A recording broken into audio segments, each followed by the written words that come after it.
আমি একজন সাহাবার জীবনী শোনাবো আপনাদেরকে। আব্দুর রহমান ইবনে আউফ রাদিয়াল্লাহু তাআলা আনহু। 10 জন জান্নাতের দুনিয়াতে বসে যে 10 জন সাহাবা জান্নাতের সুসংবাদ পেয়েছেন তাদের মধ্যে একজন, আলহামদুলিল্লাহ বলেন। আব্দুর রহমান ইবনে আউফ রাদিয়াল্লাহু তাআলা আনহু প্রথম 8 জন মক্কায় যারা কালিমা পড়ে মুসলমান হয়েছে তাদের একজন। তার স্ট্যাটাসটাকে জেনে নেন। তো তিনি যখন মক্কা থেকে হিজরত করে মদিনায় গেলেন, মনে রাখবেন মক্কা থেকে যে সাহাবারা বাড়ি ঘর ছেড়ে হিজরত করেছে তাদেরকে বলে মহাজির, মানে হিজরতকারী সাহাবা।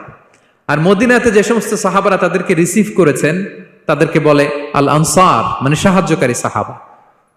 তো যারাই হিজরত করে মক্কা থেকে মদিনায় যেত, বিষ্ণু ইসলাম মদিনার কোন সাহাবীর সাথে তার ভাই পাতিয়ে দিতেন, আল মুআখাত, ব্রাদারহুড করে দিতেন, দায়িত্ব দিতেন যে তুমি এই সাহাবীকে দেখবে।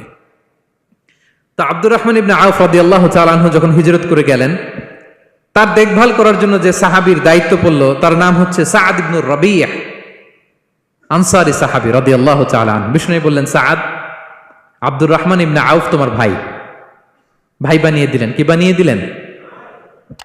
তুমি তাকে টেক কেয়ার করবে, সে হবে তোমার মেহমান। সুবহানাল্লাহ। সাআদ ইবনে রাবিয়া রাদিয়াল্লাহু তাআলা আনহু তিনি আব্দুর রহমান ইবনে আউফকে ডেকে নিয়ে গেলেন, ঘরে নিয়ে গেলেন মেহমানকে, এবং বললেন, ইয়া সাআদ ইন্নী আকসারুল আনসারি মালান। হে সাআদ, তুমি চিন্তা করো না, তুমি মনে করো না যে তোমার ভরণ পোষণ দিতে আমার কষ্ট হবে। আমি মদিনার সবচাইতে বড় বিজনেস ম্যাগনেট, সবচাইতে বড় বিজনেস ম্যাগনেট আমি। No tension, don't worry about it. Tension নিও না, আসো, তোমার জন্য আমার কি প্রপোজাল শোনো। ফাআকসিমু লাকা নিসফা মালি, আমার যত সম্পদ আছে আমি অর্ধেক তোমার দিয়ে দিব। সুবহানাল্লাহ। এত আসতে আপনার বাড়িতে কেউ মেহমান হলে করতে পারবেন এরকম?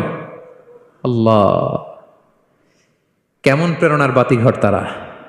ফাআকসিমু নিসফা মালি, হে আব্দুর রহমান ইবনে আউফ, আমার অর্ধেক সম্পদ তোমারে দিয়ে দিব। এখানেই শেষ না, এরপর বলতে লাগলেন, আমার অনেকগুলো স্ত্রী আছে, তুমি কোথায় যে মেয়ে খুঁজবা, প্রস্তাব দিবা, এত ঝামেলার দরকার নাই। আমার কোন স্ত্রীকে তোমার ভালো লাগে বলো, তার যদি তোমাকে ভালো লাগে তাহলে প্রয়োজনে তাকে আমি ডিভোর্স দিয়ে দিব, তাকে নিয়ে তুমি সুখের সংসার করবা।